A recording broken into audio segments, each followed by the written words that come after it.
hot ya. Oke, kita mulai ya. Bismillah. Sebentar ya, lupa ini. Minta izin juga online ke kemana? Ke Instagram ya, biar biar bisa di apa? Biar bisa diambil faidahnya untuk yang lain. Saya izin pasang headset dulu sebentar. Ya.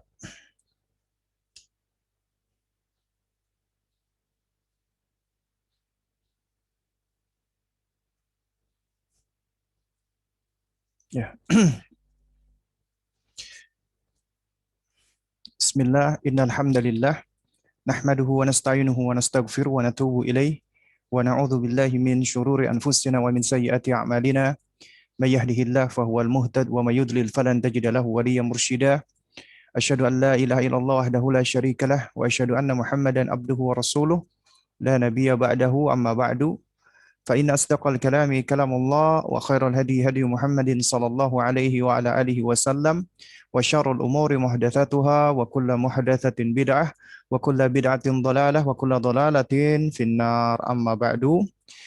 Baik jamaah sekalian, para aba, para ummahat, ikhwan akhwat, rahimani wa rahimakumullah, ya, khususnya para wali murid dan juga tenaga pendidik dan kependidikan dari sekolah Bulan Bintang Islamic School. Ya, alhamdulillah di sore hari ini kita diperkenankan Allah untuk dapat bersua kembali melanjutkan kajian kita, ya, yaitu kita masih membahas tentang buku ya, yaitu buku yang sangat bermanfaat sekali. Buku apa? Buku yang ditulis oleh Syekh Ibn Yazan Ghanam ya, yaitu tentang tanya jawab di dalam mendidik anak ya. Dan kita sudah sampai di pertanyaan ke-27 tentang ihsan. Karena sebelumnya kita sudah membahas ya Islam, iman dan ihsan ini sebagaimana urutannya sesuai dengan hadis Jibril alaihissalam. Nah, sekarang kita bahas dulu ya, apa itu ihsan? Itu ini menunjukkan pentingnya kita mendidik anak-anak kita tentang konsep ini. Konsep Islam, konsep iman, dan konsep ihsan. Ya. Di pertanyaan yang ke-27, ya, kita ajarkan kepada anak kita, nah, apa itu ihsan? Ihsan adalah an ta'budallaha azza wa jalla ka'annaka tarahu. Yaitu engkau beribadah kepada Allah seakan-akan engkau bisa melihatnya. Fa illam takun tarahu fa innahu yaraka. Apabila engkau tidak mampu melihat Allah Subhanahu wa taala, maka sesungguhnya Allah lah yang melihat dirimu. Baik, jamaah sekalian yang dimuliakan Allah Subhanahu wa taala. Ya. Ihsan ini adalah tingkatan yang tertinggi. Yang pertama tentunya adalah Islam, ya. Dan ketika Jibril alaihissalam bertanya kepada Nabi kita yang mulia alaihissalam, ya Muhammad akhbirni anil Islam, wahai Muhammad, ya sampaikan kepadaku tentang Islam, maka Nabi SAW menerangkan ya tentang rukun-rukun Islam, yaitu syahadat, ya, anna la ilaha illallah wa anna Muhammadan Rasulullah. Syahadatain. La ilaha illallah Muhammad Rasulullah. Kemudian menegakkan salat, menunaikan zakat, berpuasa Ramadan, dan haji bagi orang-orang yang mampu untuk melakukannya. Ya. Ini adalah apa? Ini adalah Islam. Kalau kita perhatikan jawaban Nabi rukun Islam itu berkaitan ya dengan amalan-amalan zahir, amalan-amalan zahir. Syahadat zahir karena ini ucapan. Salat, ya, zakat, puasa, haji.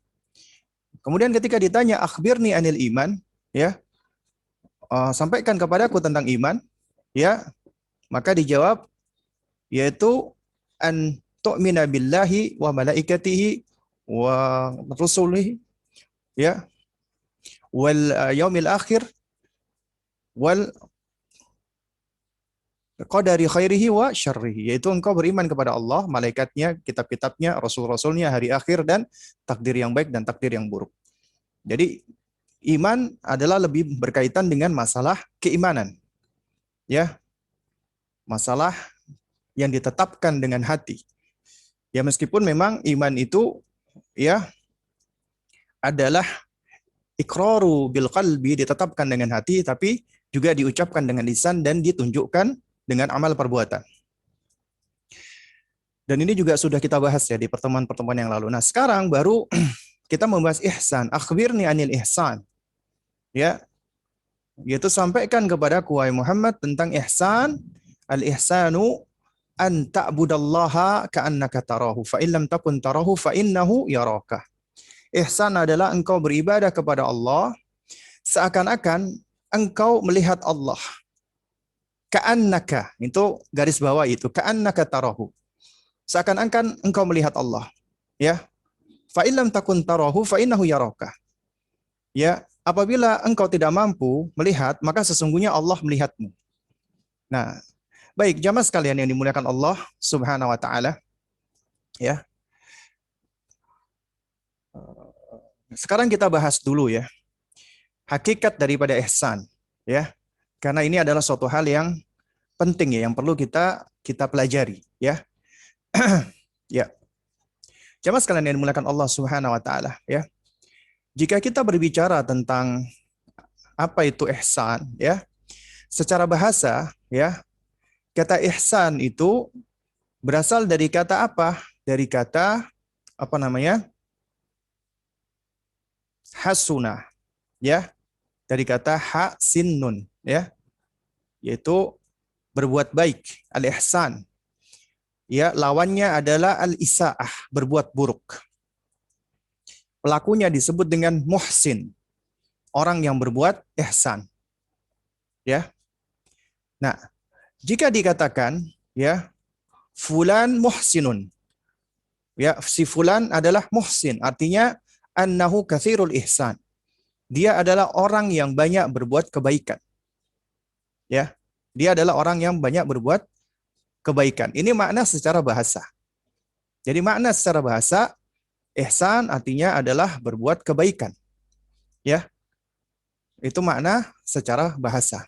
Adapun makna secara syar'i adalah sebagaimana yang dikatakan oleh Rasulullah, an ta'budallaha ka'annaka tarahu fa in lam takun tarahu fa innahu yaraka. Yaitu engkau beribadah kepada Allah seakan-akan engkau melihatnya, ya.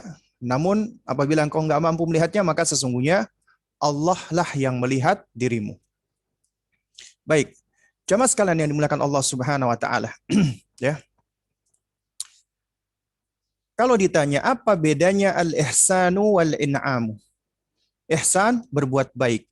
Al-in'am artinya adalah juga kurang lebih sama, berbuat baik tapi artinya adalah memberikan kenikmatan. Ya. Nah, di sini disebutkan bahwasanya al-ihsanu yakunu li nafsil insan wa ghairuhu. Berbuat ihsan itu adalah dilakukan ya untuk diri orang tersebut dan juga untuk selainnya. Wa amal in'amu fala yakunu illa li ghairihi. Adapun in'am itu tidaklah dilakukan kecuali hanya dilakukan untuk selain dirinya. Nah, kalau kita perhatikan ya di dalam Al-Qur'anul Karim, ya, ketika Allah Subhanahu wa taala berfirman, ya, innallaha ya'murukum bil adli wal ihsan wa ita'i dzil qurba wa yanha 'anil fahsya'i wal munkar wal baghi, ya. Ya'idzukum la'allakum tadhakkarun. Ini ayat yang sering kali dibacakan khatib, ya. Innallaha ya'muru bil adli wal ihsan. Sesungguhnya Allah memerintahkan kalian untuk berbuat adil dan berbuat ihsan. Nah, itu dikatakan oleh para ulama, fal maqsud bil ihsani huna fil ayat al ihsanul ladzi huwa ya fauqal adl. Makna ihsan di sini di dalam ayat ini adalah ya dia berada di atas keadilan. Ya. Haitsu innal adla yakni an yu'tiyal insanu ma 'alaihi wa ya'khudhu ma lahu. Amal ihsanu yakni an yu'tiyal insanu akthar mimma 'alaihi wa ya'khudh aqallu mimma lahu. Fal ihsanu zaid 'alal 'adli. Nah, ini adalah suatu hal yang sangat menarik sekali ya jemaah sekalian dimuliakan Allah Subhanahu wa taala ya. Ini ya itu disebutkan ya oleh Al-Imam Zubaydi di dalam Tajul Hidayah. Ya. Baik, ini supaya lebih enak ya, izinkan saya share screen notepad ya supaya nanti kalau mau ambil faidah atau mau coret-coret lebih mudah ya. Jadi saya share screen ya, dan mohon maaf yang di Instagram mungkin tidak bisa melihat ya coretan-coretannya ya. Jadi yang bisa hanya yang di Zoom ya. Baik, jamaah sekalian yang dimuliakan Allah Subhanahu wa taala ya. Baik. Jadi kita bahas dulu nih ya tentang tadi ya, tentang ihsan. Sebentar saya ganti font dulu ya. Ganti teks dulu ya. Tadi Allah Subhanahu wa taala berfirman ya, "Innallaha ya'murukum bil adli wal ihsan." Ya, itu di dalam surat An-Nahl ayat keberapa? 90 ya. Di dalam surat An-Nahl ayat 90 Allah Subhanahu wa taala memerintahkan kita untuk berbuat adil dan ihsan. Saya copy pastekan ya. Ini saya ambil dari website Maudhu ya. Oke. Jadi ini surat ya An-Nahl ayat ke-30. Baik. Sesungguhnya Allah memerintahkan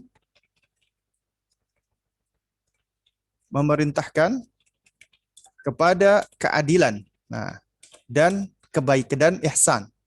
Ya, kepada perbuatan adil dan ihsan. Ini aja biar lebih mudah ya. An-Nahl ayat 30. Nah, di sini Al-Qur'anul Karim itu menyebutkan kata ihsan, ya. Ada dua kata, adil dan ihsan, ya. Taib. Dan jamaah sekalian yang dimuliakan Allah Subhanahu wa taala, ya. Yang dimaksud di sini dengan ihsan dan adil ya, dengan al-adl wal ihsan ya. Itu ya menurut Al-Imam Zubaydi rahimahullahu taala ya, itu ihsan berada di atas adil, keadilan. Ya, dikatakan bahwasanya apa? Yaitu al-ihsan huna fil ayat al-ihsanul ladzi huwa fauqal adli. Ihsan itu berada tingkatannya di atas adil. Kenapa? Karena dikatakan di sini innal adla yakni an yu'tiyal insanu ma 'alaihi wa ya'khudhu ma lahu. Coba saya copy pastekan ya teksnya. Ya.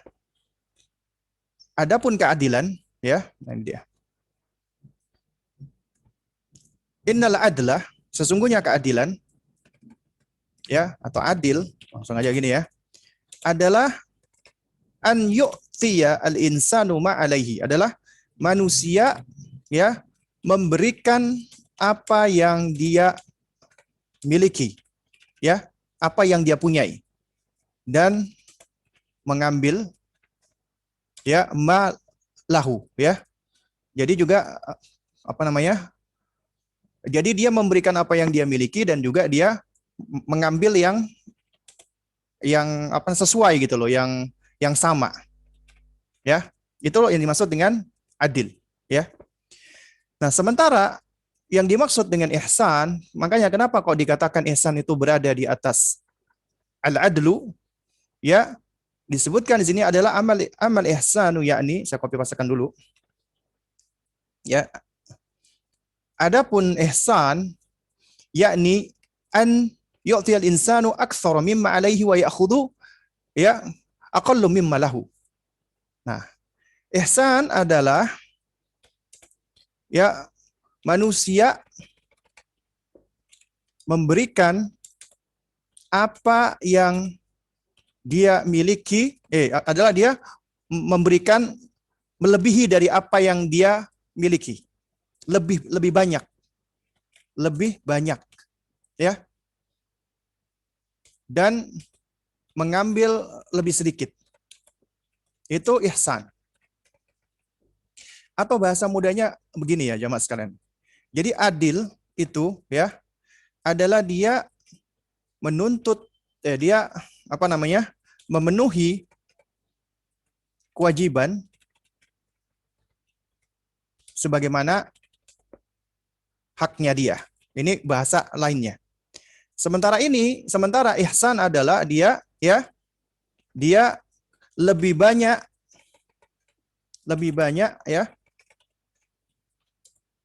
memenuhi kewajiban daripada dia menuntut haknya ketimbang menuntut hak. Nah, ini orang-orang ihsan. Makanya dikatakan fal ihsanu zaidun 'alal adli. Ihsan itu lebih daripada keadilan. Ya. Dan Allah memerintahkan kita untuk berbuat adil dan ihsan. Ya. Nah, ini diantara makna yang disebutkan ya oleh para ulama tentang ihsan ya yang disebutkan di dalam Al-Qur'anul Karim. Baik, jamaah sekalian yang dimulakan Allah Subhanahu wa taala. Ya. Lalu Nabi Shallallahu alaihi wasallam ketika ditanya tentang ihsan, maka beliau menjawab apa? Ya. Ihsan ya menurut Nabi ketika ditanya Jibril alaihissalam, beliau mengatakan anta abudallaha ka'annaka tarahu fa in lam takun tarahu fa innahu yaraka. Engkau beribadah. Ya, engkau beribadah kepada Allah seakan-akan. Nah, seakan-akan ini garis bawah ini. Seakan-akan engkau melihatnya. Engkau melihat Allah, melihatnya. Ya, fa in lam takun tarahu, ya, jika engkau enggak mampu melihatnya, melihat Allah, ya melihat Allah, maka sesungguhnya fa innahu yaraka, maka sesungguhnya Allah lah yang melihat engkau. Yang melihatmu. Baik. Jamaah sekalian yang dimuliakan Allah Subhanahu wa taala, ihsan ini adalah tingkatan tertinggi di dalam Islam. Ya, ihsan itu adalah tingkatan yang paling tinggi di dalam agama kita, ya. Kalau kita perhatikan dari hadis Nabi ini, itu disebutkan oleh para ulama, itu ada dua tingkatan, ada dua ya martabat, dua tingkatan ihsan. Yang pertama adalah seseorang yang mampu untuk menghadirkan di dalam dirinya ya dia bisa melihat Allah Subhanahu wa taala. Ya, ini yang tingkatan pertama. Seseorang mampu menghadirkan ya dirinya bisa melihat Allah. Yaitu melihat dengan hatinya, bukan dengan matanya. Dan kita tahu ya jamaah sekalian yang dimuliakan Allah Subhanahu wa taala. Allah Subhanahu wa taala di dunia tidak ada makhluk ya, tidak ada manusia maksud saya yang mampu melihat dirinya, yang mampu melihat zatnya. Tidak ada manusia. Bahkan Rasulullah Shallallahu alaihi wasallam pun ketika dimi'rajkan, itu ibunda Aisyah radhiyallahu taala anha, ya beliau juga mengingkari mereka yang mengatakan Nabi melihat Allah. Ya karena Nabi ketika bertemu dengan Allah Subhanahu wa taala ketika itu ada cahaya yang sangat terang sehingga Nabi tidak mampu melihat Allah. Tapi kelak nanti Allah akan bisa dilihat di akhirat, yaitu khususnya bagi ahlul jannah, bagi para penghuni surga. Ya itu akan bisa melihat Allah, bisa melihat wajah Allah. Dan itu adalah kenikmatan yang paling besar. Kenikmatan yang paling besar adalah ketika seorang hamba dia diperkenankan untuk bisa melihat penciptanya. Kita tahu nih diri kita adalah makhluk yang diciptakan Allah. Ya. Allah itu adalah Rabb kita yang menciptakan kita, yang memiliki kita, menguasai kita, mengatur semua urusan kita, menghidupkan, mematikan kita. Semuanya Allah yang mengaturnya. Dan Allah itu begitu baiknya kepada hambanya. Allah begitu banyak memberi kepada kita. Sementara kita begitu banyak lupa dari Allah Subhanahu wa taala, lalai dari Allah Subhanahu wa taala. Dan apa yang kita berikan untuk Allah itu tidak sepadan dengan apa yang Allah berikan untuk kita. Makanya Al-Hafidz Ibnu Qayyim rahimahullahu taala beliau sampai mengatakan laisal ajab. Bukanlah suatu hal yang mengherankan, ya. Ketika yang namanya Al-Malik, sang pemilik, raja, sang raja itu berbuat baik kepada mamluk. Ya, afwan.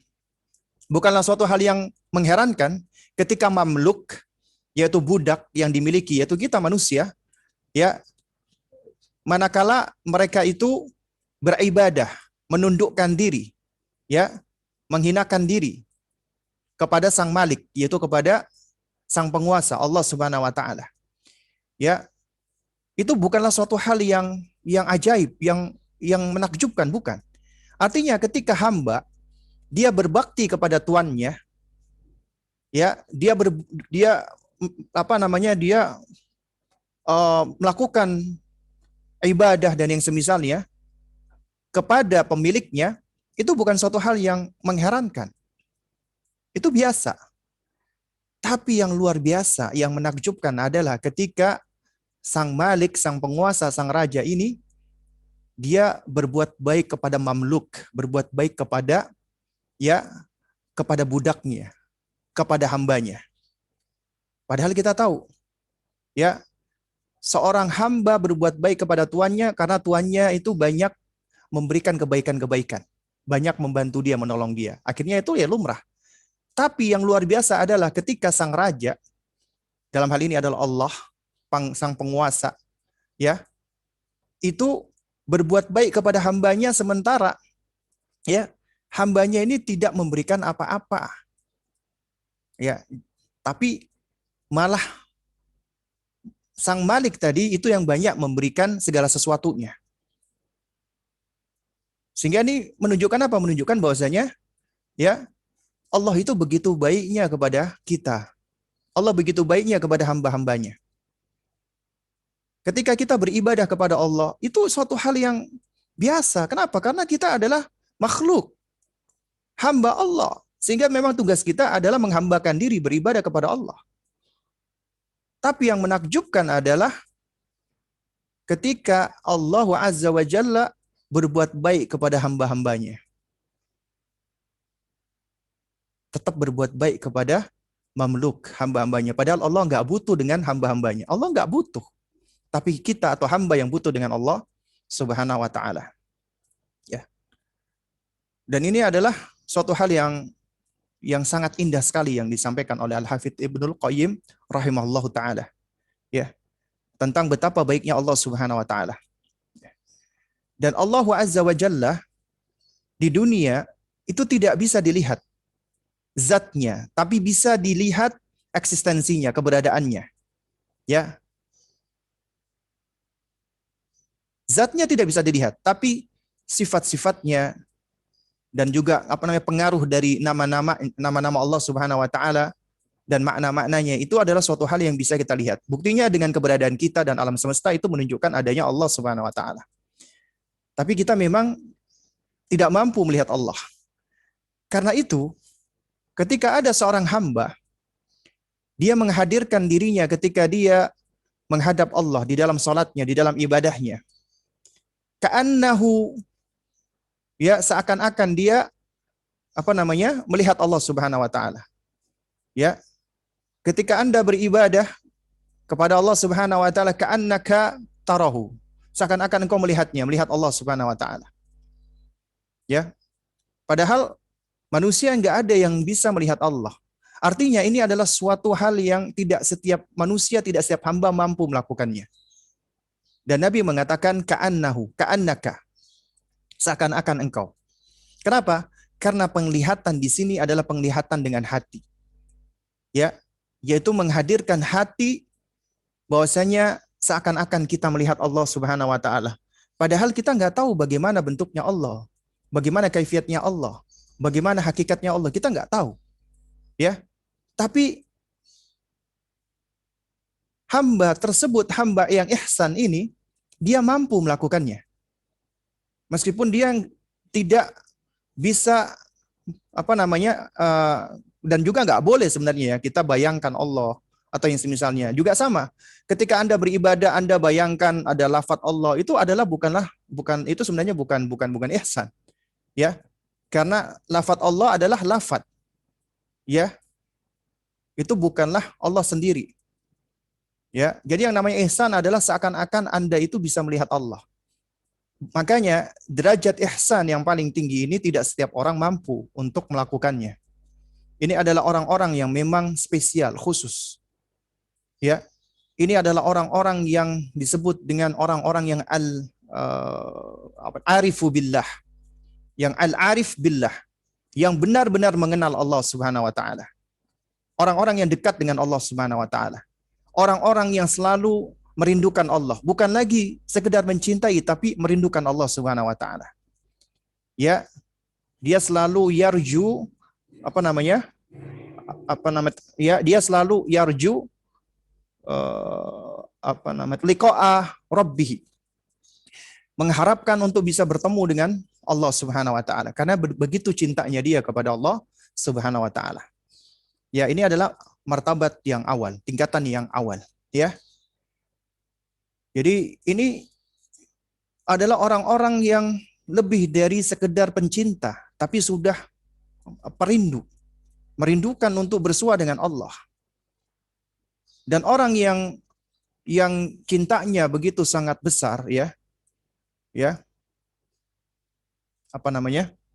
dan sementara Allah sudah Subhanahu wa taala sendiri itu yang menyebutkan bahwasanya orang-orang beriman itu asyaddu hubban lillah. Cintanya kepada Allah adalah sangat besar sekali. Dan cinta ini yang menyebabkan dia itu menjadi rindu kepada Allah, ingin bersua dengan Allah, ingin berjumpa dengan Allah. Dan orang-orang yang seperti ini, mereka adalah orang-orang yang bahagia ketika di dunia Allah fasilitasi pertemuan tersebut dengan cara sholat. Sholat itu adalah karunia terbesar Allah bagi umat manusia. Karena dengan sholat ini, manusia mampu berkomunikasi dengan Allah. Allah berikan fasilitasnya, Allah berikan sarananya. Dan orang-orang yang mencintai Allah dengan kecintaan yang amat sangat, ketika sholat berkumandang, ketika azan berkumandang, dan sholat tidak ditegakkan, mereka berbahagia. Sebagaimana Rasulullah Sallallahu Alaihi Wasallam ketika masuk waktu sholat, beliau melihat Bilal, beliau panggil Bilal, ya Bilal, kum, arhina bis sholah, wahai Bilal, bangunlah, berdirilah, bahagiakan kami dengan sholat. Nabi tidak mengatakan, wahai Bilal, bangunlah, sekarang waktunya azan, azanlah kamu. Nabi nggak mengatakan demikian. Arihna bis sholah, gembirakan kami, senangkan kami dengan sholat. Karena sholat adalah sesuatu yang menggembirakan bagi orang-orang yang muhsin. Rasulullah adalah manusia yang paling mengenal Allah, manusia yang paling ihsan. Ya, itu adalah Nabi kita yang mulia alaihi wassalam. Ya, dan orang-orang yang bisa menghadirkan dirinya melihat Allah, melihat dengan hatinya, bukan dengan matanya. Ya, seakan-akan dia bisa melihat Allah. Maka itulah tingkatan tertinggi dari ihsan. Makanya kemudian ada tingkatan yang kedua, dan ini juga ihsan juga. Ini tingkatan orang-orang yang muraqabatullah. Ya, yaitu adalah seseorang yang ketika beribadah,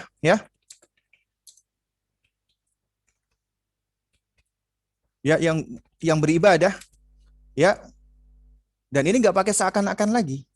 Dia merasa diawasi Allah, dilihat oleh Allah Subhanahu wa taala.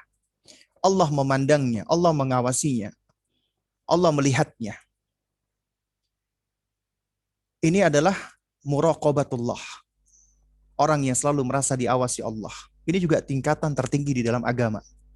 Ya.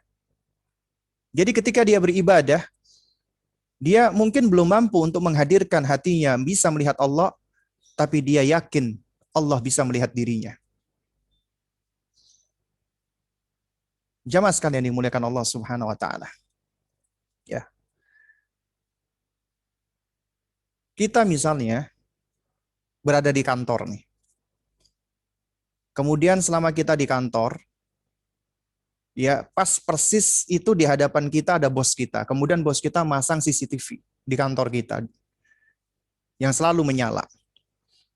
Dan seakan-akan kita diawasi oleh bos kita. Apa yang kita lakukan? Apa yang biasanya dilakukan oleh para pekerja? Karena dia merasa diawasi bos, biasanya dia akan bekerja dengan sebaik-baiknya. Ya, dia menampakkan rajin, dia menampakkan antusias, semangat dan seterusnya. Ya, kenapa? Karena dia merasa diawasi oleh bosnya. Padahal ini adalah manusia. Dan CCTV itu cuma alat doang dan tidak bisa selalu mengawasi dirinya. Ya. Sementara Allah Subhanahu wa taala itu mengawasi setiap manusia, setiap saat, setiap detik, setiap milisecond dan seterusnya. Allah tahu semuanya, Allah awasi semuanya, Allah lihat semuanya. Kenapa? Karena Allah adalah Al-Basir, Maha melihat. Al-Latif, Maha teliti. Allah Al-Khabir, paling mendalam pengetahuannya. Allah Al-Alim, Allah Maha mengetahui. Allah As-Sami, Allah Maha mendengar. Akhirnya ini menimbulkan muraqabatullah, yaitu merasa diawasi Allah Subhanahu wa taala. Dan anak-anak yang dididik dengan muraqabatullah, kalau di metodenya Luqman alaihissalam, itu diajarkan, dicontohkan oleh Luqman dengan dua cara. Pertama dengan cara tamthil, memberikan perumpamaan. Ya, ketika Luqman ya mengajak anaknya untuk memperhatikan, ya, yaitu apa? Memperhatikan sesuatu yang paling kecil, sesuatu yang paling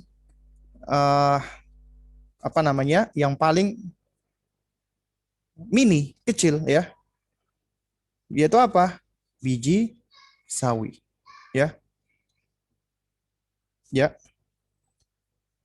Itu bisa kita lihat misalnya di dalam surat Luqman, ya. Ayat ke-16. Luqman alaihissalam beliau berkata, ya bunayya. Nah, ini sapaan beliau, panggilan beliau. Dan betapa luar biasanya beliau mengajarkan kepada kita metode atau cara yang sangat hebat sekali, sangat sempurna. Panggilan yang melunakkan hati. Panggilan yang menyentuh perasaan. Ya bunayya. Ya. Innaha intaku mithqala habbatin min khardalin. Ya, sesungguhnya nak, apabila ada ya suatu biji sawi. Nih biji sawi nih, ya. Itu jika ada sesuatu ya yang sebesar atau seberat biji sawi, ya. Kemudian sesuatu tersebut ya fatakun fi sakhratin. Itu berada di dalam batu. Itu biji tersebut ada di batu. Batu adalah sesuatu yang memang jamak, ya, kita dapati, ya, ada di mana-mana. Nah, si anak ini diajak oleh Luqman alaihissalam untuk memperhatikan, nih ada biji sawi, adalah sesuatu yang paling kecil nih, ya. Kemudian biji sawi tersebut ada di batu. Nah, kira-kira kamu bisa ngelihat nggak? Kita bisa melihat nggak? Kita nggak akan bisa melihat, dan bahkan kita nggak akan tahu, ya. Jadi ada di batu nih, ya. Au fis samawat, atau berada di langit. Kita jelas lebih nggak akan bisa menemukan lagi, nggak akan bisa lebih ngelihat lagi gitu loh, karena berada di langit. Au fil ardi, atau di bumi yang begitu luasnya ini, ya. Tapi beda dengan Allah, ya'ti bihallah, Allah akan membalasnya. Kenapa? Innallaha latifun khabir, karena sesungguhnya Allah adalah al-latif al-khabir. Allah maha teliti lagi maha mendalam ilmunya, pengetahuannya. Jadi yang pertama, Luqman melakukan apa? Melakukan tamtsil, memberikan perumpamaan. Ya, ini adalah sesuatu yang merangsang akalnya anak. Karena tamtsil itu dalam rangka untuk takribul faham, untuk mendekatkan pemahaman anak agar lebih ngerti. Artinya ini mengkonkretkan sesuatu yang abstrak. Ya, sesuatu yang abstrak itu dikonkretkan dengan cara tamtsil. Kalau ada sesuatu sekecil biji sawi, kenapa dicontohkan biji sawi? Karena ya di saat itu di antara benda yang paling kecil adalah biji sawi. Dan ini sesuatu yang masih bisa diamati. Lalu kemudian biji sawi ini ada di batu, ada di langit, ada di bumi. Manusia nggak akan bisa mengetahuinya, nggak akan bisa melihatnya. Tapi Allah bisa. Allah akan balas amalan tersebut. Ini adalah metode Luqman di dalam membangun muraqabatullah. Baru kemudian diajarkan sama Luqman, kenapa? Karena Allah adalah Al-Latif Al-Khabir. Diajarkan asma-asma Allah Al-Husna. Ya, nama-nama Allah Subhanahu wa taala yang indah. Jadi diantaranya adalah kalau kita ingin mengajarkan anak muraqabatullah, ajarkan mereka nama-nama Allah Subhanahu wa taala yang indah. Allah As-Sami, Allah Maha mendengar, pendengaran Allah sempurna, semua bisa Allah dengar. Ya, Allah Maha mengetahui. Pengetahuan Allah begitu luasnya, tidak ada satupun kecuali Allah pasti mengetahuinya. Allah tahu semuanya. Bermiliar-miliar manusia ini Allah tahu mereka semua lagi ngapain, apa yang mereka lakukan, apa yang mereka ucapkan, tahu semuanya. Ya. Dengan begitu detailnya pengetahuan Allah, begitu sempurnanya. Itulah Rabb kita Allah Subhanahu wa taala. Ya. Dan anak-anak yang dididik, Allah itu adalah Maha mengetahui, Allah Maha melihat, Allah Maha mendengar, ya. Dan seterusnya. Maka apa dampaknya? Dampaknya adalah anak akan merasa diawasi Allah, muraqabatullah. Anak akan merasa selalu diperhatikan Allah, dilihat Allah, didengar Allah, diketahui Allah. Sehingga ini akan melahirkan karakter-karakter yang mulia. Di antaranya adalah al-haya, malu. Ya, dan at-taqwa. Takwa di setiap tempat, di setiap waktu. Ya. Dimanapun dia berada, dia akan tetap bertakwa kepada Allah. Kenapa? Karena Allah Maha melihat. Ketika dia bermaksiat, dia malu kepada Allah. Karena Allah Maha melihat. Ya, ini adalah anak-anak yang muraqabatullah. Juga demikian kita pula, ya. Yang apabila manusia itu yakin, dan manusia itu kebanyakan adalah tahu loh. Allah itu Maha melihat. Allah itu Maha mendengar. Ya. Allah Maha tahu apa yang kita ucapkan, apa yang kita lakukan. Banyak manusia yang tahu, tapi ternyata banyak manusia-manusia yang lalai. Ya. Sengaja melupakan Allah Subhanahu wa taala, terutama ketika dia sedang bersendirian. Seakan-akan Allah Subhanahu wa taala itu tidak bisa melihatnya. Dan orang-orang yang melakukan kemaksiatan, orang-orang yang melakukan perbuatan buruk, ya, kalau ditanya, apakah kamu sadar Allah itu melihat kamu? Mereka kebanyakan sadar, tapi kenapa mereka melakukan itu semua? Ya, dikarenakan apa? Dikarenakan tadi, ya, tingkat keimanan mereka dan tingkat keyakinan mereka kepada Allah itulah yang sangat kurang. Ya. Sehingga akhirnya apa? Sehingga akhirnya mereka masih tetap melakukan kemaksiatan. Kenapa? Karena mereka lebih mendahulukan perkara-perkara yang zahir. Mereka lebih mendahulukan perkara-perkara yang tampak. Contoh misalnya jamaah sekalian, ya. Kita tahu ya, Allah Subhanahu wa taala itu banyak menjanjikan atau memberikan ya wa'ad, janji-janji dengan pahala-pahala yang berlimpah. Bahkan amal-amal soleh, amal kebaikan itu Allah lipat gandakan. Ya. Tapi ternyata banyak manusia yang tidak mau melakukannya. Kenapa? Karena pahala itu menurut kebanyakan manusia sesuatu yang abstrak. Bukan sesuatu yang hissi. Bukan sesuatu yang bisa diindra. Bukan sesuatu yang bisa dilihat. Bukan sesuatu yang bisa naraba. Ya. Bukan sesuatu yang mahsus wa malmus, sesuatu yang bisa diindra dan bisa disentuh atau diraba. Sehingga manusia seringkali abai dengan sesuatu yang tidak bisa mereka lihat ini, tidak bisa mereka indra ini. Tapi ketika misalnya ada pembagian sembako, ya paling cuma minyak goreng, mie goreng, beras dan misalnya, manusia antri. Bahkan mereka rela antri berjam-jam untuk mendapatkan hal tersebut. Padahal itu mungkin dalam waktu nggak sampai 1 pekan sudah habis. Masuk ke dalam tubuhnya, kemudian dikeluarkan lagi dari tubuhnya.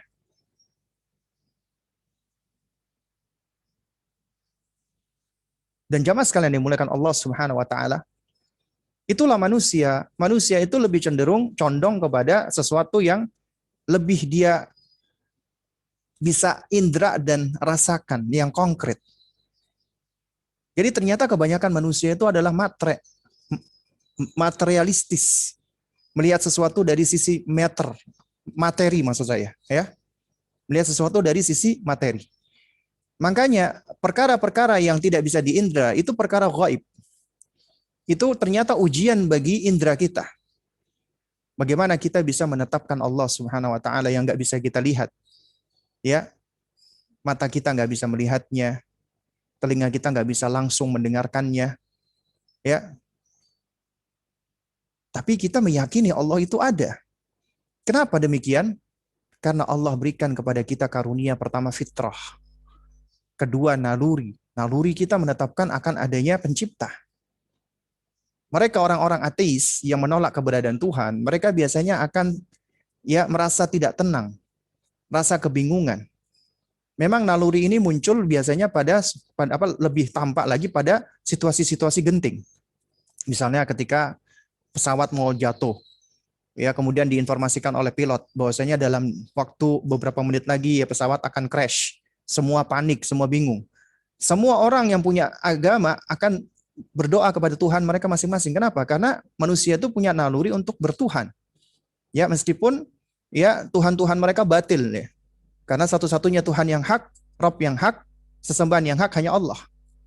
Lalu bagaimana dengan orang ateis? Dia juga tetap tiba-tiba muncul di dalam dirinya nalurinya dia. Seakan-akan dia meminta tolong kepada sesuatu yang tidak bisa dia deskripsikan. Ya. Akhirnya apa? Akhirnya ini menjadikan mereka mengingkari naluri mereka. Dan akal sehat kita menetapkan akan adanya pencipta Allah Subhanahu wa taala. Tapi selama kita di dunia, kita nggak bisa melihat Allah. Itu ujian dari Allah. Karena kalau seandainya manusia itu diperkenankan untuk bisa melihat Allah, maka akan hilang hikmah. Kenapa? Karena manusia ketika diizinkan melihat Allah, ya, maka akan banyak yang beriman. Karena melihat penciptanya. Nah, tapi ketika penciptanya itu gaib, Allah itu gaib, ujian. Ada yang beriman, ada yang tidak. Makanya perkara keimanan itu adalah perkara ujian bagi indera kita. Ujian dari Allah Subhanahu wa ta'ala. Bagaimana kita harus meyakini sesuatu yang nggak bisa kita indera. Ujian dari Allah. Orang-orang yang mukmin, orang-orang Islam, alhamdulillah Allah berikan hidayah taufik. Karena Allah tunjukkan kita kepada hidayah, yaitu berupa tanda-tanda Allah yang paling terang dan nyata. Tanda qauliyah, ucapan Allah, Al-Quranul Karim. Kita bisa mengenal Allah lebih banyak dari ucapannya, dari firman-Nya. Dan hamba-hamba Allah yang mencintai Allah, merindukan Allah, tentunya mereka rindu dan senang mendengarkan yang mereka cintai. Siapa Allah? Dan mereka bisa mendengarkan perkataan Allah. Dan juga mereka bisa tilawah, mengucapkan dan membaca perkataan Allah melalui Al-Quran. Karena Al-Quran kalamullah, bukan ciptaan Allah. Firman-Nya Allah. Karena di antara sifat Allah adalah Al-Kalam. Allah maha berbicara. Itu adalah perkataan Allah Subhanahu wa ta'ala. Nah, jadi jamaah sekalian yang dimuliakan Allah Subhanahu wa ta'ala. Orang-orang yang mencintai Allah Subhanahu wa ta'ala dan merindukan Allah Subhanahu wa ta'ala, mereka senang untuk beribadah kepada Allah. Karena ibadah itu adalah sesuatu yang mereka butuhkan. Dan ini adalah motor penggerak ibadah yang paling kuat. Cinta kepada Allah, mahabbatullah. Dan dari cinta ini akan melahirkan roja dan khauf, berharap dan takut kepada Allah. Berharap Allah mencintai dia, membalas cintanya, meridhai dia. Dan kemudian juga dia berharap agar Allah memberikan dia berbagai macam karunia, rahmat, dan seterusnya. dan juga dia berusaha untuk bisa dekat dengan Allah. Makanya ibadah itu disebut dengan apa? Dengan apa namanya? Apa namanya? Taqarrub ilallah. Taqarrub artinya adalah upaya untuk mendekatkan diri kepada Allah. Kemudian takut, khauf. Takut apabila Allah murka dengannya, marah dengannya. Takut apabila Allah tidak meridhoinya, tidak mencintainya. Karena apabila seorang hamba itu tidak dicintai, tidak diridhoi Allah, mendapatkan kemurkaan Allah, maka itu adalah kehinaan dan kesengsaraan yang paling besar. Wa nas'alullah as-salama wal afiyah. Nah, jadi jamaah sekalian yang dimuliakan Allah Subhanahu wa taala. Mendidik anak ihsan itu perkara yang penting. Tapi memang tidak mudah kecuali yang Allah mudahkan. Kenapa? Karena belum tentu kita sebagai orang tua juga sudah mencapai derajat ihsan. Tapi bukan artinya derajat ini tidak mampu atau tidak bisa diraih. Bisa diraih. Ya, minimal setidak-tidaknya adalah muraqabatullah, merasa diawasi Allah. Dan untuk bisa mendapatkan ya martabat atau kedudukan ini, maka tidak lain dan tidak bukan metode atau cara kita untuk bisa meraihnya adalah dengan kita belajar ilmu yang paling bermanfaat. Ilmu apa itu? Ilmu mengenal Allah, ma'rifatullah. Ilmu tauhid, akidah sahihah. Karena itu adalah pondasi dari segala macam ilmu. Dan asyraful ilm, asyraful ulum. Ya, semulia-mulia atau seutama-utama ilmu. Kenapa demikian? Karena ya jamaah sekalian yang dimuliakan Allah Subhanahu wa taala, ya.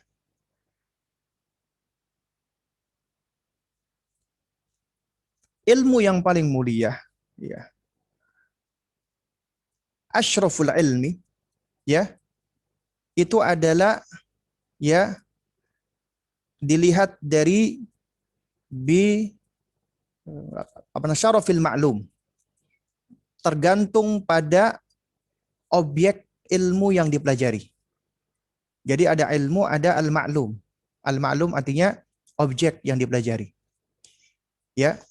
Nah, sementara objek yang dipelajari di sini adalah siapa? Pencipta kita Allah Subhanahu wa taala. Dan tidak ada yang lebih afdal, lebih asyraf, lebih a'la. Tidak ada yang lebih baik, lebih tinggi, lebih utama, lebih sempurna dibandingkan Allah.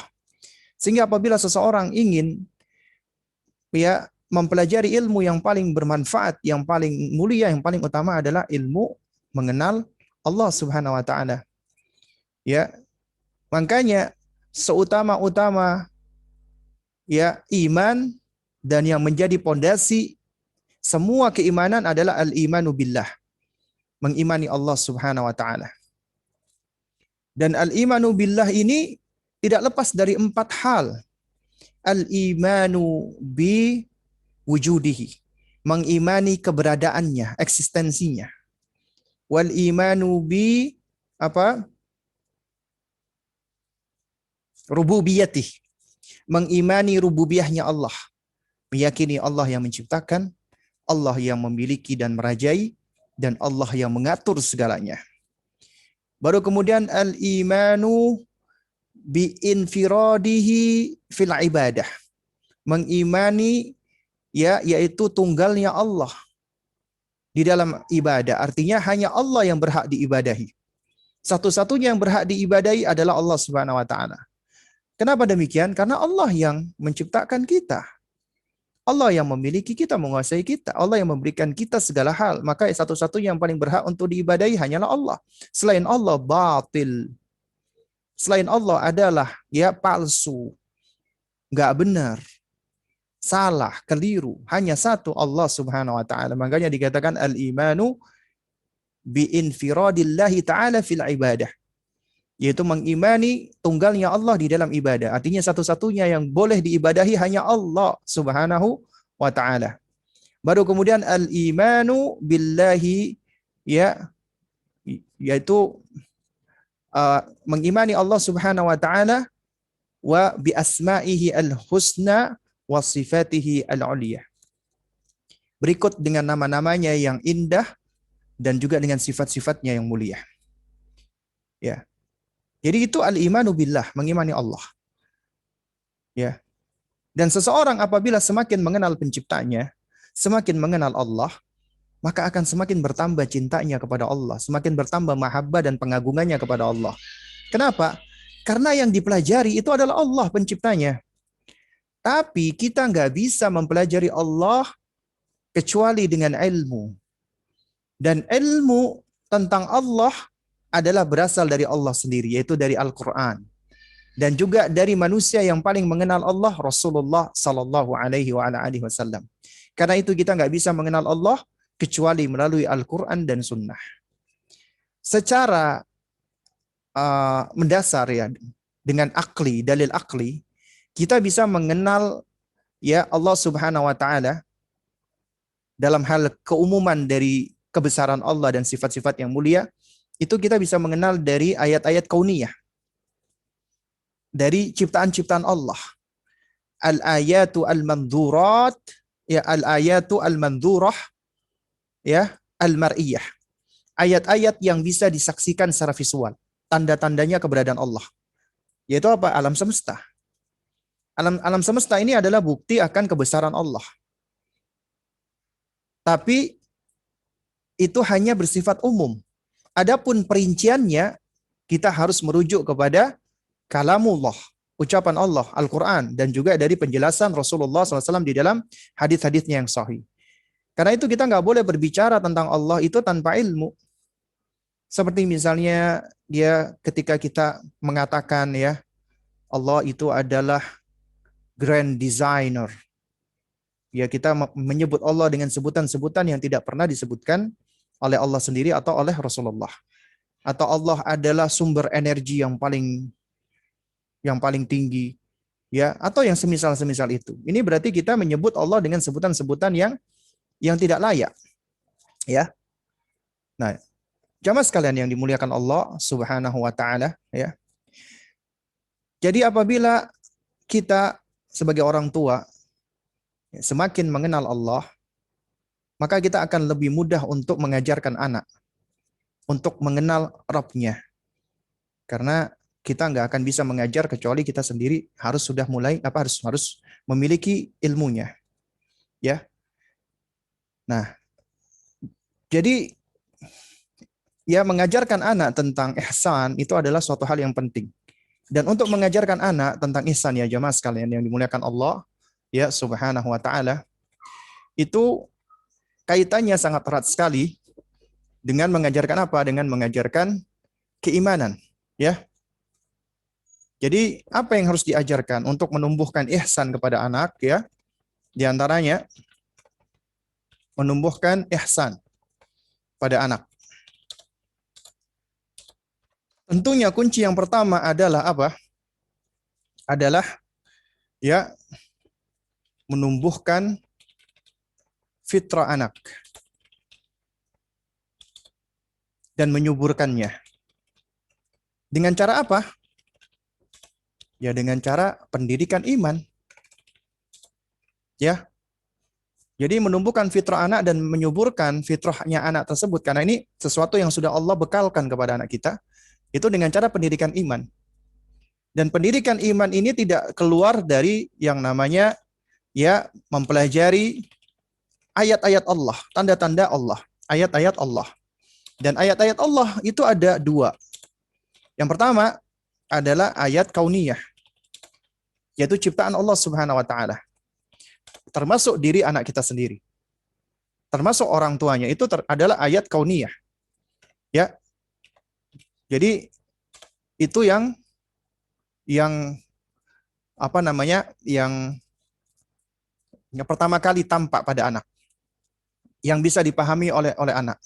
Karena sesuatu yang pertama kali akan mereka pelajari adalah sesuatu yang konkret. Sesuatu yang ada di sekitarnya.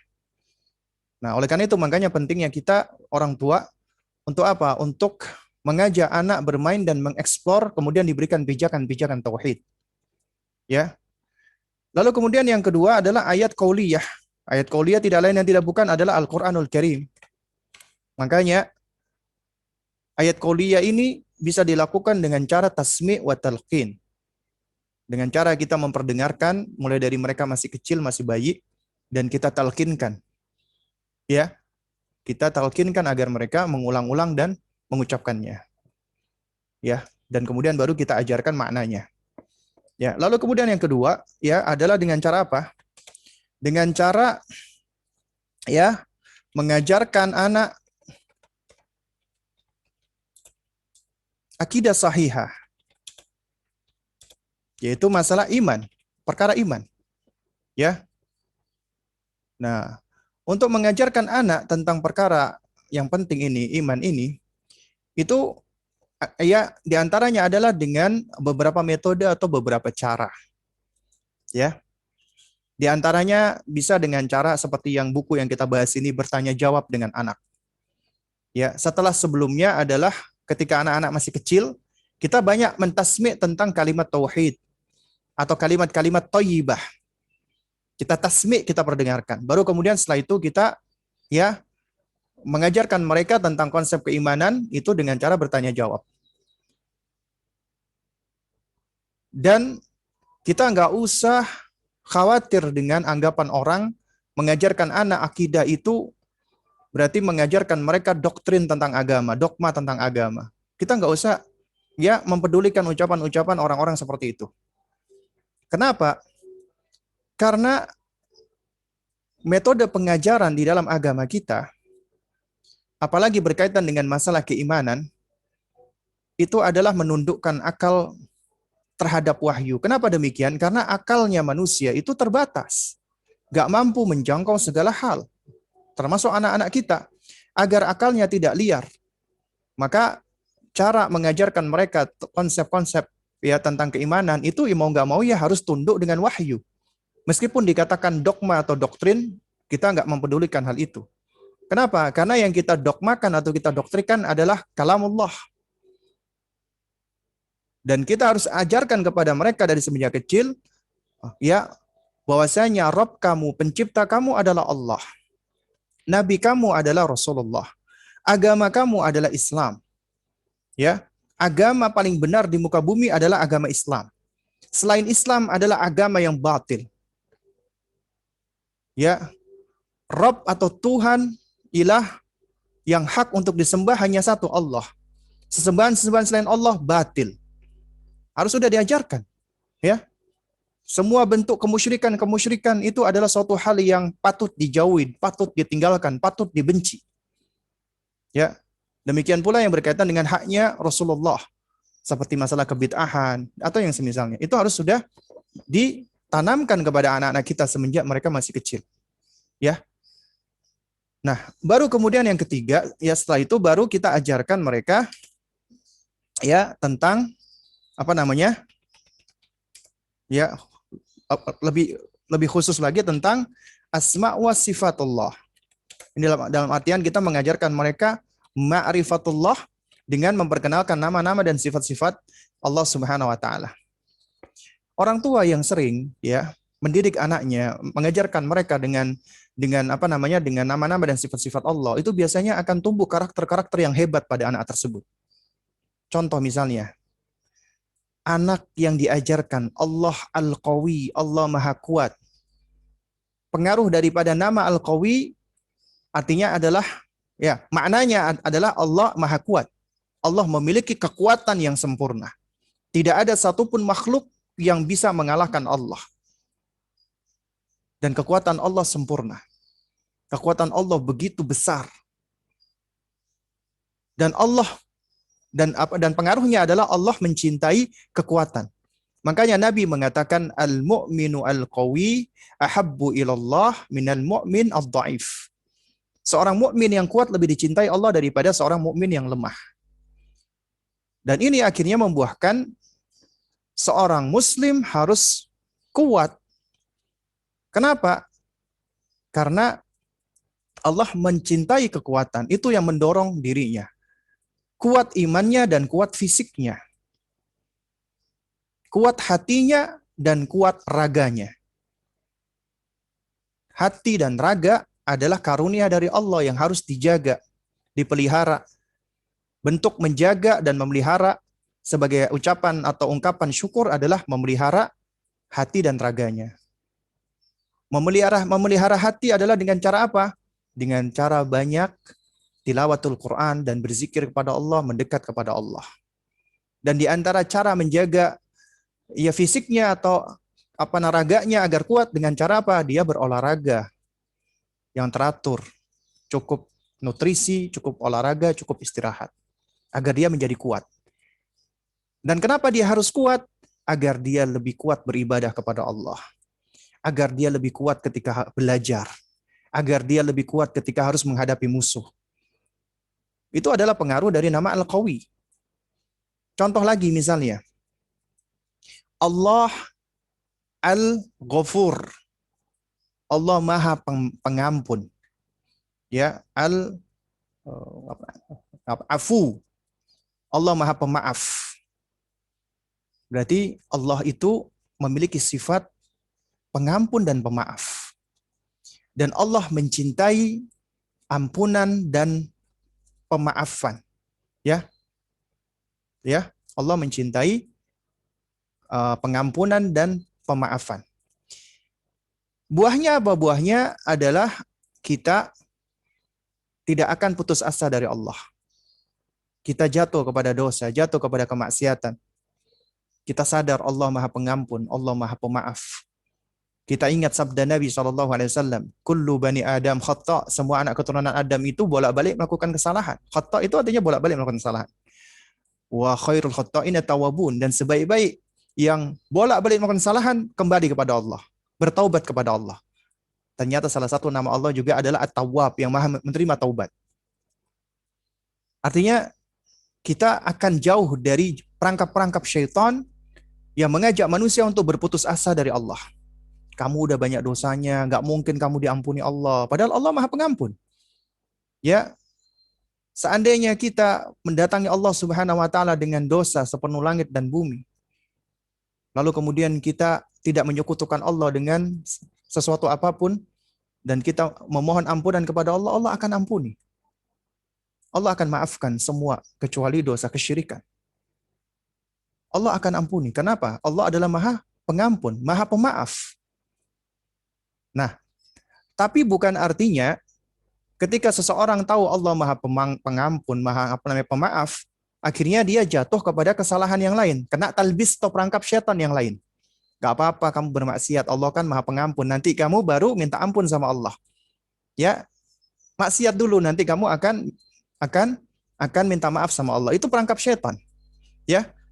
Jadi ketika seseorang sadar kemudian dia memang sengaja melakukan kemaksiatan dengan alasan seperti ini, maka bisa jadi hidayah akan ditarik darinya.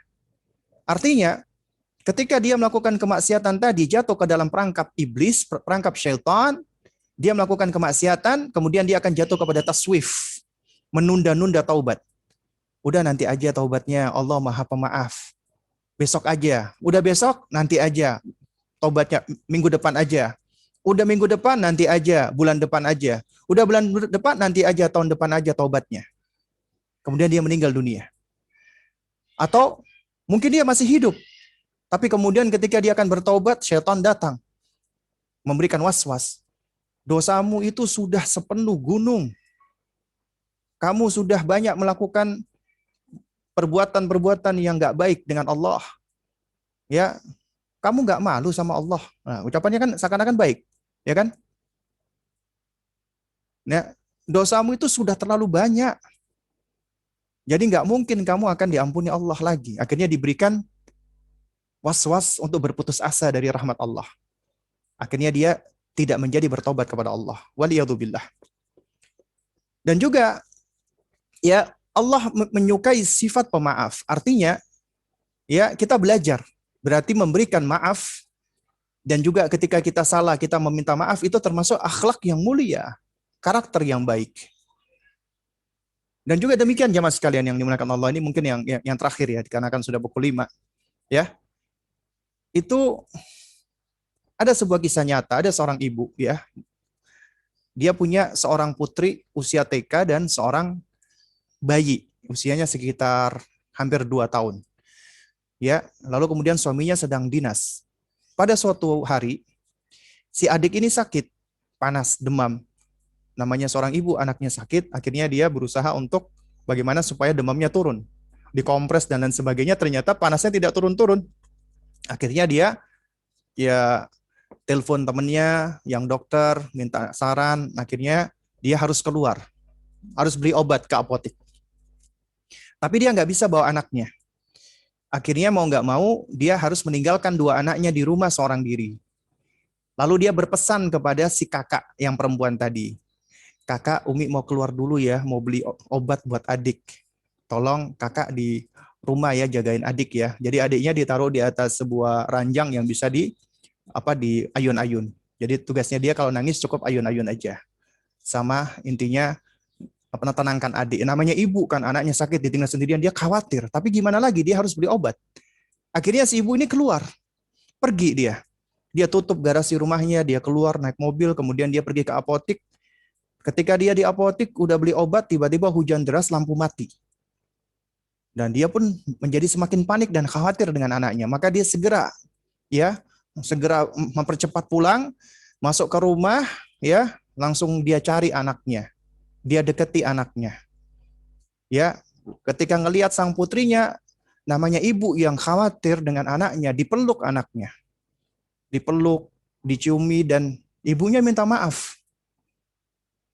Kakak, maafin Umi ya yang sudah meninggalkan kamu ya. Kemudian dipandang wajah anaknya.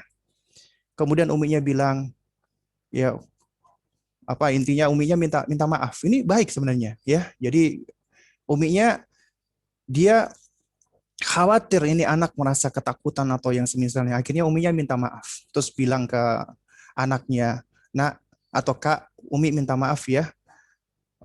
Tadi pas lampu mati, apa kakak mungkin takut ya."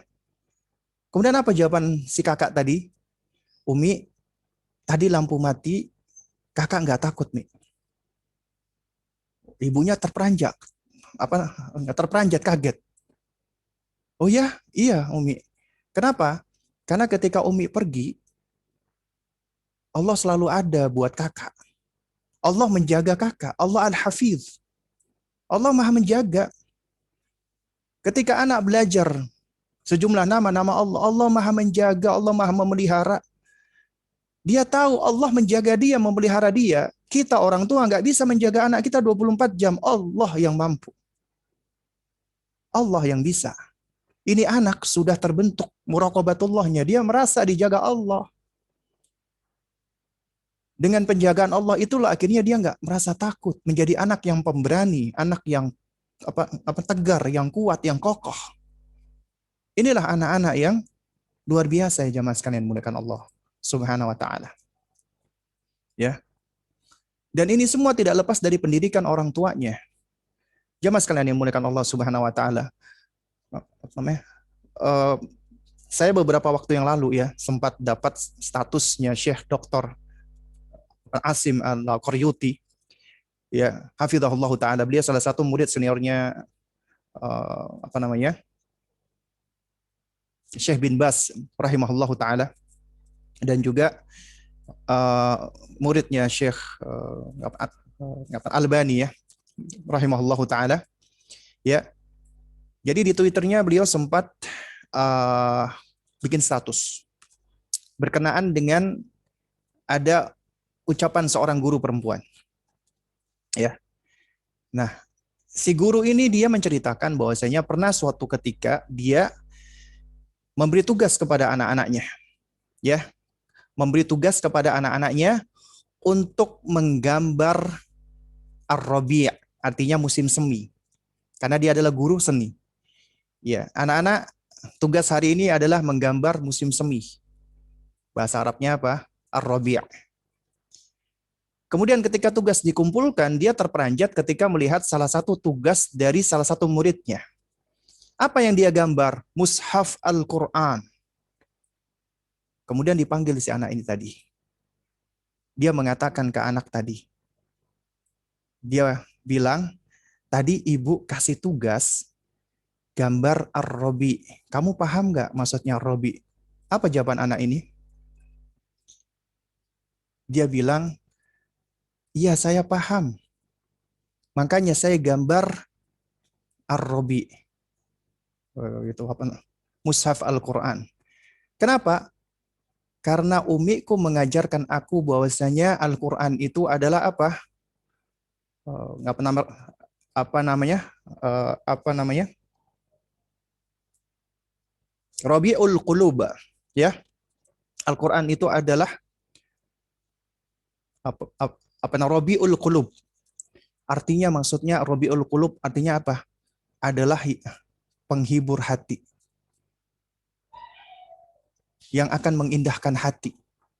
Ya, karena ini ada doanya dari Rasulullah. Allahumma ja'al Qur'ana apa namanya? Rabi'ah qulubana. Ya Allah, jadikanlah Al-Qur'an ini sebagai yang menerangi hati-hati kami, yang akan mengindahkan hati-hati kami. Jadi yang dia pahami bahwasanya Rabi di sini adalah sesuatu yang akan mengindahkan hati. Dan ini menyebabkan si guru tadi apa? Menangis beliau.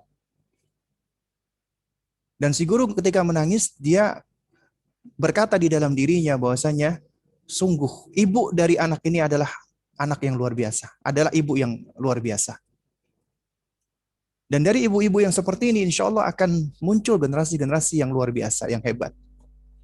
Yang mendidik anaknya di atas keimanan, ketakwaan, tauhid, dan sunnah Nabi yang mulia alaihi wassalam.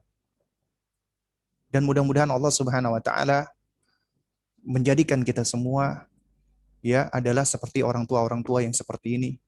Orang tua yang mendidik anaknya di atas ilmu dan amal, dan mendidik anak-anaknya di atas tauhid dan juga di atas sunnah Nabi yang mulia alaihi wassalam. Dan juga mudah-mudahan kita diberikan keistiqomahan oleh Allah Subhanahu wa taala untuk bisa menjadi orang tua ya yang bisa menjalankan amanat dari Allah Subhanahu wa taala. Sehingga dampaknya adalah ketika anak-anak kita itu terdidik di atas kesolehan, mudah-mudahan Allah menjadikan anak kita anak yang soleh. Dan doanya anak yang soleh itu adalah doa yang makbulah yang akan memberikan manfaat untuk orang tuanya. Istighfarnya mereka bukan hanya bisa ya turut bermanfaat menghapuskan dosa-dosa kita, tapi juga bisa mengangkat derajat seseorang ketika dia sudah berada di dalam surga, kemudian diangkat lagi derajatnya. Sebagaimana hadis Nabi Shallallahu Alaihi Wasallam, wa anna rajulan ya yurfa'u daru apa namanya yurfa'u apa namanya darajatuhu fil jannah. Dia diangkat derajatnya di dalam surga. Padahal dia sudah merasakan kenikmatan di surga tersebut. Akhirnya dia bertanya, ya, wa anna li hadza, dari mana aku dapatkan ini? Kemudian wakilah dijawab, bistighfari waladika laka, lantaran istighfarnya anakmu kepada dirimu. Ternyata istighfarnya anak kepada orang tuanya itu bermanfaat. Dan itulah anak soleh. Ketika dia berdoa, Allahumma gfirli wali walidayya. Ya Allah, ampuni aku dan ampuni kedua orang tuaku. Istighfar. Itu bermanfaat. Dan kita lebih baik memiliki anak-anak yang seperti ini, meskipun dia ya mungkin secara prestasi dunia tidak tampak begitu menonjol, tapi dari akhlak, apalagi akidah, dia adalah anak yang luar biasa, yang harus kita syukuri. Dan betapa banyak anak yang mungkin kita kejar prestasinya, tapi ternyata dia menjadi anak yang acuh tak acuh, kadang-kadang ujub dan sombong. Bahkan ketika dia dewasa, dia pun juga banyak meninggalkan orang tuanya dan tidak sopan kepada orang tuanya, tidak tampak baktinya kepada orang tuanya. Dan betapa banyak anak-anak mungkin ketika dia sudah dewasa, dia mungkin cuma menjadi tukang bakso, atau penjual herbal, atau dia driver ojek online. Tapi dia selalu hadir untuk orang tuanya, membantu orang tuanya. Gak pernah lepas ibadah dan gak pernah lepas mendoakan untuk orang tuanya. Ini tentunya anak yang jauh lebih baik dibandingkan dia menjadi dokter, menjadi insinyur, menjadi ini, menjadi itu. Tapi ternyata lalai dan lupa dengan orang tuanya. Wallahu ta'ala alam shawab. Ya, ini yang dapat saya sampaikan. Untuk berikutnya mungkin ada pertanyaan yang masuk. Saya coba lihat ya di slide. Di chat maksud saya kok di slide. Ya, sepertinya masih belum ada pertanyaan ya. Saya biasanya di WA ini.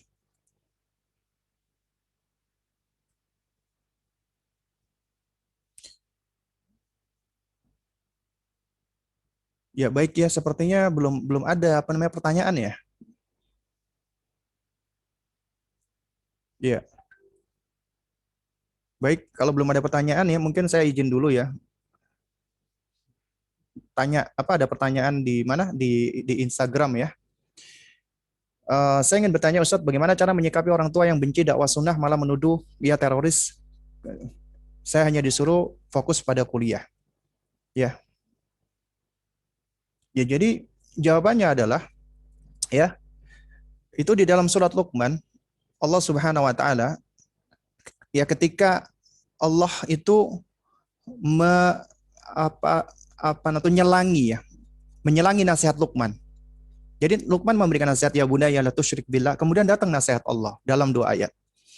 Nah, yaitu untuk apa? Untuk berbuat bakti atau berbuat baik, berbuat ihsan kepada orang tua. Nah, kemudian di ayat yang berikutnya ya Allah Subhanahu wa taala mengatakan apa? Wa in hadaka ala an tusyrika bima laysa laka bihi ilm. Ya, fala tuti'huma wa sahibhuma fid dunya ma'rufa.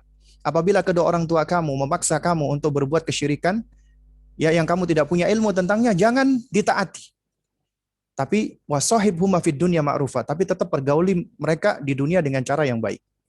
Anda punya orang tua Anda nggak suka dengan dakwah sunnah. Kenapa dia nggak suka sama dakwah sunnah? Karena dia belum tahu, belum kenal dengan dakwah sunnah. Hidayah belum turun. Dan itu tugasnya kita sebagai anak untuk menunjukkan indahnya dakwah sunnah.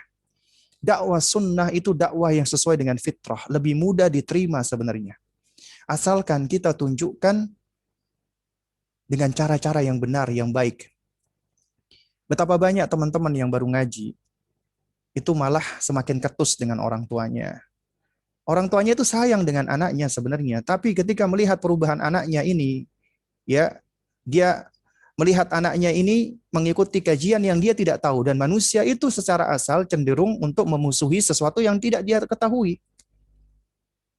Makanya ya muncul di dalam asumsi-asumsi orang-orang tentang dakwah sunnah, dakwah sunniyah yang tidak mereka tahu, akhirnya dianggap sebagai dakwah ekstremis, fundamentalis, dan yang semisalnya. Kenapa? Karena mereka nggak tahu. Karena itu apa yang kita lakukan? Kita sabar.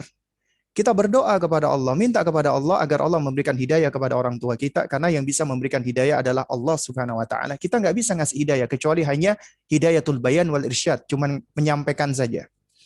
Dan kita hendaknya ketika menyikapi orang tua seperti ini, kita tunjukkan ad-da'watu bil hal ketimbang dakwah bilisan, ketimbang kita banyak memberikan penjelasan dengan lisan kita sementara ya mungkin ilmu kita masih kurang dan juga yang semisalnya, maka lebih baik kita ad-da'watu bil hal.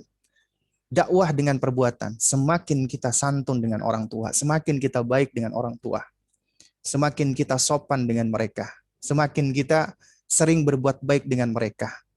Ya. Dan kemudian juga apa? Kita lebih banyak menunjukkan ya hal-hal yang baik. Dan juga kita lebih semangat beribadah. Salatnya lebih semangat, baca Qur'annya lebih semangat, dan berbuat baik kepada orang tua lebih banyak. Ketika mereka ngomel kita, marah kita, kita sabar gitu loh. Ya, kita sabar, nggak usah kita bantah, nggak usah kita lawan, ya. Tapi kita tunjukkan dengan kebaikan, ya. Insya Allah dengan menunjukkan cara-cara seperti ini ya itu bisa membuka pintu hidayah. Allah alam shawab.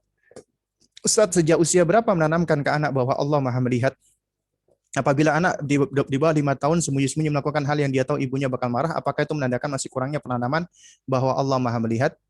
Ya, jadi sebenarnya kalau kita merujuk ya Al-Hafidz Ibnul Qayyim rahimahullahu taala ya di dalam Tuhfatul Maudud ya, beliau pernah menerangkan ya bahwasanya ya ya ini apa namanya? Beliau mengatakan wa idza apa namanya tokoh al-aulad atau ya intinya apabila sudah waktunya anak ini berbicara ya maka hendaknya dia ditalkin ya ditalkinkan ucapan-ucapan tauhid, la ilaha illallah, la ilaha illallah Muhammad Rasulullah, ya. Dan kemudian juga dia ditalkinkan apa? Ditalkinkan selain la ilaha illallah itu beliau beliau menjelaskan bahwasanya Allahu yaraka, Allahu yasma'uka, ya. Allahu, ya, Allah itu istiwa di atas arsy-Nya.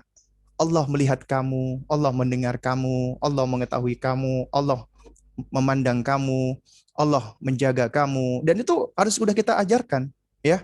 Mulai dari semenjak mereka masih kecil, ya. Jadi kita ucapkan hal ini. Meskipun mereka masih belum paham, ya.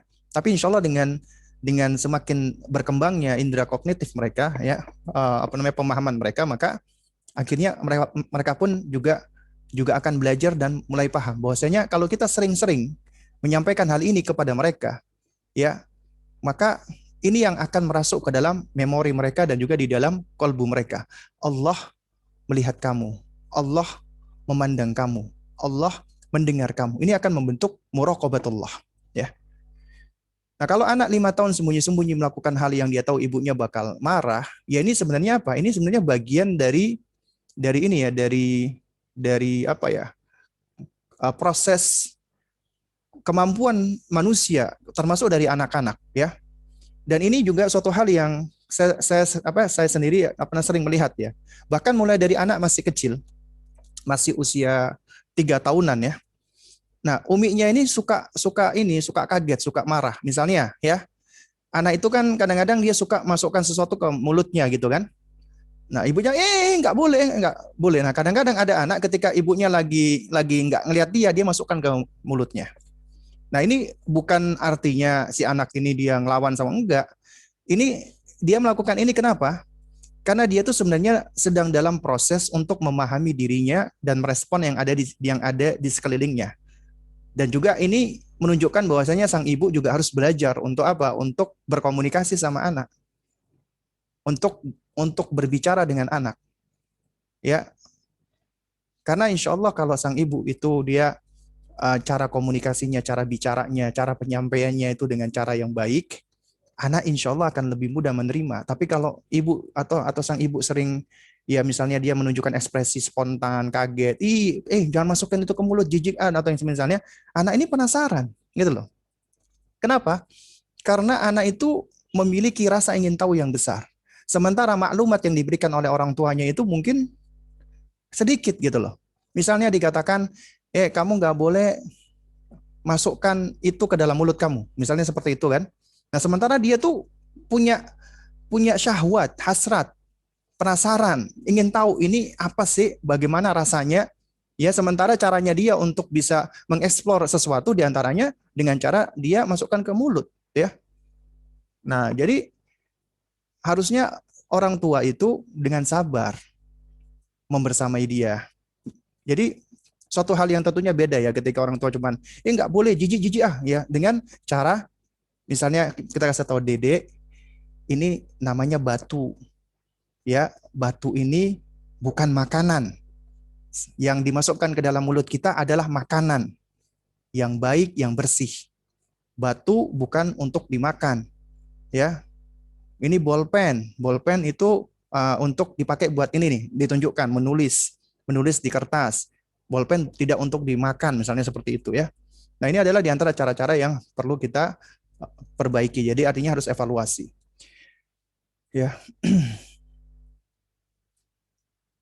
Ustadz, untuk mengajarkan kecintaan kepada Allah, apakah ada rekomendasi buku bacaan cerita anak yang dapat kami ajarkan kepada anak selain mengajak anak mentadaburi ayat kauniyah saat bermain?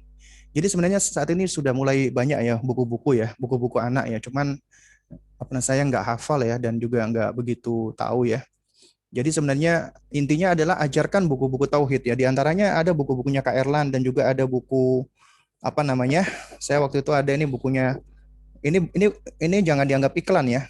The Gang of Four itu juga bagus itu. Yang high contrast ya. Atau juga buku-buku yang lainnya ya. Tapi kalau ditanya judul-judulnya, mohon maaf, saya nggak begitu hafal ya. Ustadz, bagaimana ihsan dengan tasawuf? Karena ayah saya dulu suka bercerita tentang tasawuf ini sebelum mengenal sunnah. Ya beda antara tasawuf dengan ihsan.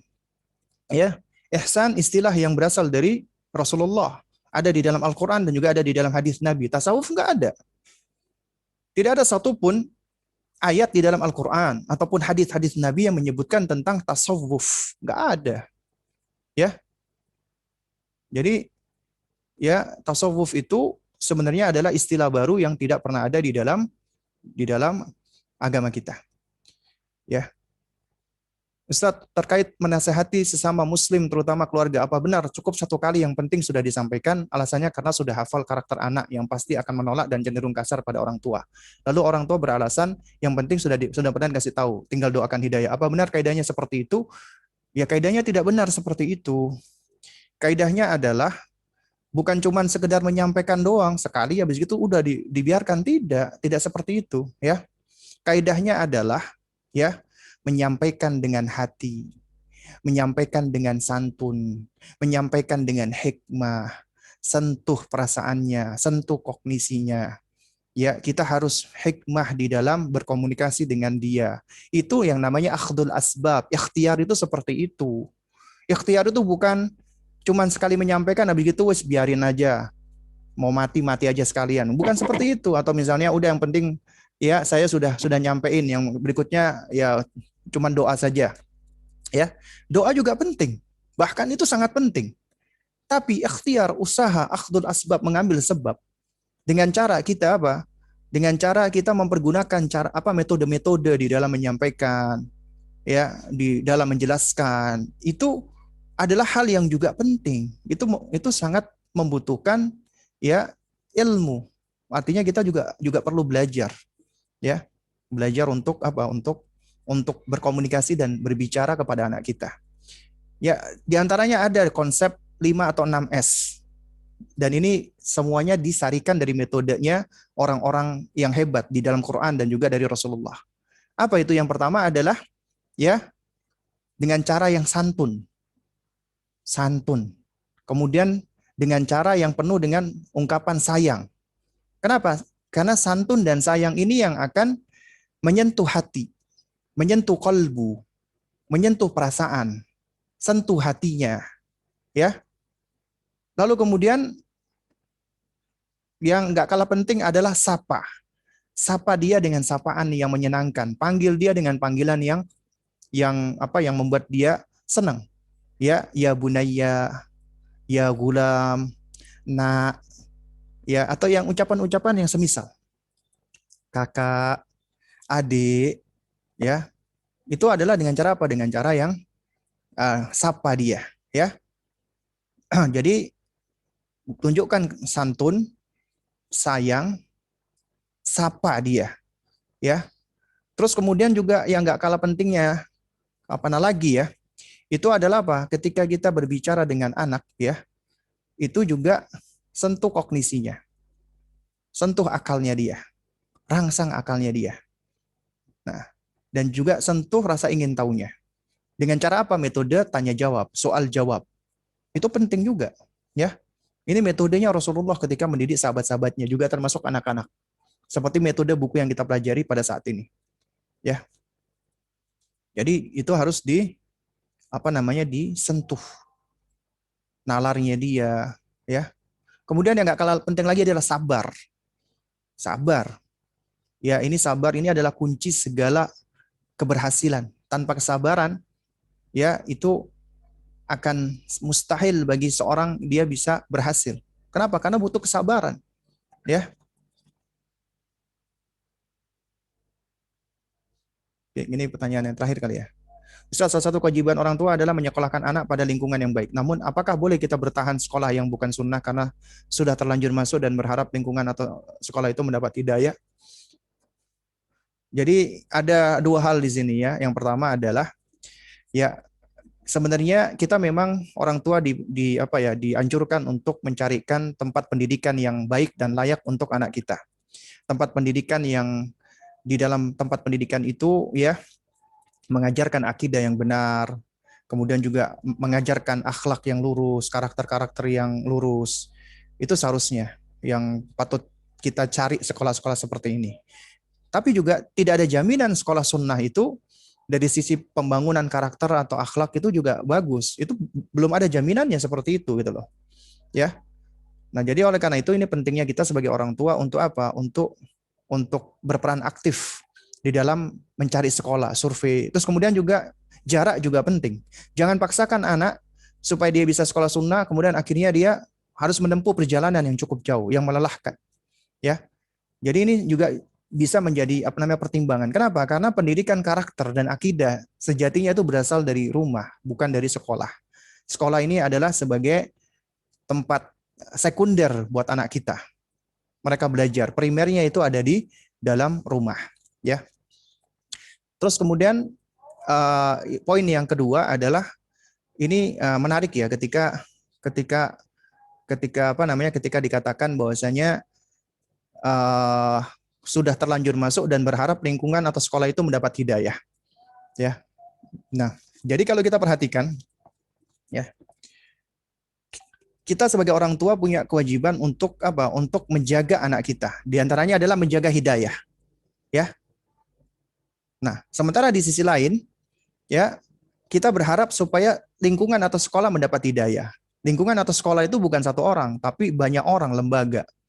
Dan tentunya secara hukum kauniyah sunatullah, ya, merubah banyak orang, apalagi merubah lembaga itu jauh lebih sulit daripada merubah person-person per individunya. Anak kita individu, tentunya anak kita sebenarnya lebih mudah. Nah, jadi seharusnya kita tidak mendahulukan yang namanya sekolah itu berubah, ya, ketimbang kita melihat dari sisi person-personnya, ya. Nah, jadi jadi ketika Anda misalnya menyekolahkan anak Anda di suatu sekolah yang mungkin memang masih belum nyunnah, yaitu adalah tugas Anda sebagai orang tua yang harus membantu untuk menfilter dari segala keburukan-keburukan. Dan sebelum daripada itu adalah apa tujuan Anda menyekolahkan anak Anda? Apa yang hendak Anda raih dan Anda capai dengan menyekolahkan anak Anda di sekolah tersebut? Ya, apa visi pendidikan Anda? Apa misinya? Itu hal-hal yang seharusnya tiap orang tua harus punya. Ya. Nah, cuman intinya adalah, ya, sebenarnya tidak mengapa ketika dia harus menyekolahkan anaknya di tempat yang dia misalnya dekat sama rumahnya, atau mungkin sekolah sunnah mungkin ya mahal, sementara sekolah ini mungkin dia masih bisa masih terjangkau gitu kan. Ya, jadi kan nggak bisa dipaksain dia harus berhutang sana sini agar anaknya bisa sekolah sunnah. Dia mampunya misalnya di sekolah negeri misalnya. Ya sudah, itu adalah sesuai dengan kemampuan dia. Adapun selebihnya maka kewajiban dia adalah dia harus memberikan imunitas yang kuat kepada anaknya dan dia harus membantu untuk menfilter.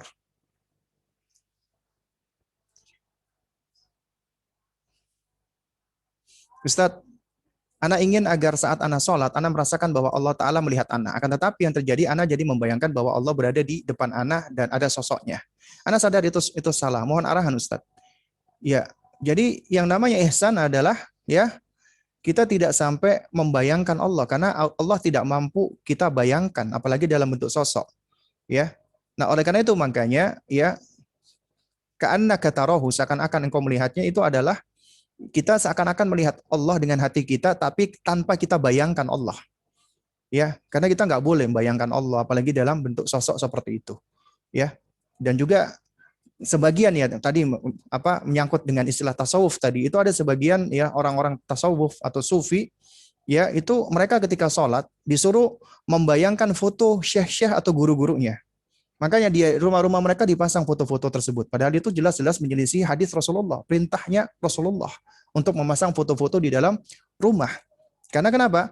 Rumah yang dipajang foto-foto makhluk bernyawa itu malaikat-malaikat rahmah nggak mau masuk ke dalamnya. Kalau malaikat nggak mau masuk, bahkan di dalam riwayat yang lain itu syaitan senang dengan foto-foto dan patung-patung, ya, maka di rumah itu lebih banyak syaitannya. Malaikat nggak mau masuk. Sementara kalau malaikat masuk ke rumah itu akan memberikan rahmat, ketenangan. Ya, sementara kalau syaitan akan memberikan, ya, kegelisahan, kecemasan, itu akan sangat mempengaruhi. Ya. Nah, itu jadi ada sebagian mereka disuruh membayangkan gurunya, syekhnya. Ya, ini adalah suatu hal yang tidak benar, ya. Bahkan itu sangat berbahaya sekali untuk akidah, ya. Nah, jadi kalau kita nggak mampu untuk menghadirkan ya Allah itu uh, apa bisa kita lihat, maka yang apa namanya yang utama adalah kita ini diperhatikan Allah, kita dilihat oleh Allah, muraqabatullah, ya. Allah taala alam bisawab, ya. Ini mungkin ini yang dapat saya sampaikan karena sudah pukul setengah 6 dan ntar lagi sudah masuk waktu maghrib. Kita cukupkan sampai di sini, dan ini juga pertanyaan dari chat juga sudah habis, ya. Ya, mudah-mudahan yang sedikit ini bisa memberikan manfaatnya. Kurang lebih saya mohon maaf jika ada hal-hal yang kurang berkenan. Insya Allah kita bersua lagi di 2 pekan berikutnya. Kita tutup dengan kafaratul majlis. Subhanakallahumma wa bihamdik. Asyhadu an la ilaha illa anta astaghfiruka wa atubu ilaik. Assalamualaikum warahmatullahi wabarakatuh.